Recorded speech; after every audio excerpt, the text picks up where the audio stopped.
honest, we want to keep winning games of cricket and keep building this momentum in. We know it's a fickle game. We might lose a couple of these last 4 games, but that's okay as long as we keep building into the finals. Yeah, and I think it's just important that we keep that momentum.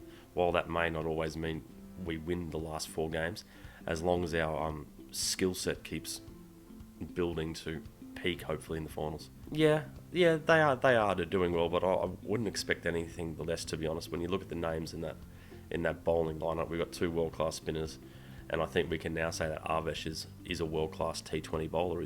He's improved his skills the last few years.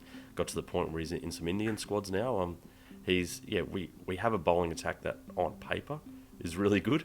On paper, the game's not played, as we know, but they're actually performing beautifully at the moment. And what you said then was spot on. There's no star in the bowling lineup. They all just have their roles and they play them to the best of their ability every game. And I think what they're getting very good at is moving on after a ball, move on to the next ball regardless of the result. I think they're getting very, very good at that. Yeah, you have to have depth. We have some big names, even the other day I was watching Big Ishant Sharma bowl, and I was speaking to him afterwards. Because he hasn't been bowling much, coming back from injury, he's finally bowling flat out, and you realise, oh wow, we got him sitting on the sideline at the moment, and he's a class new ball bowler in himself. But at the moment he just doesn't fit into the lineup. Just the guys are performing, and we got a guy who's rated as one of the greatest batsmen of all time sitting there as well, in Steve Smith. But it's a credit to them as people that when they come to training, they work hard and they're all about what the 11 guys on the field are doing, and they're just constantly getting ready because things happen in cricket. We know that injuries, form dips, people get sick.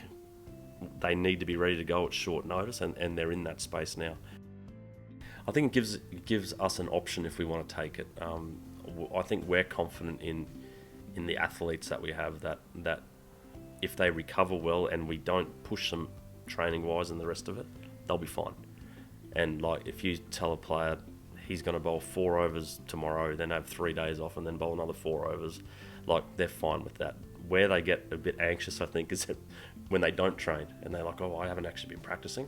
So it's up to us to alleviate that anxiety a little bit for them, and we have mapped out what the next couple of weeks will look like for our guys, and we to be honest, we want to keep winning games of cricket and keep building this momentum in. We know it's a fickle game. We might lose a couple of these last 4 games, but that's okay as long as we keep building into the finals.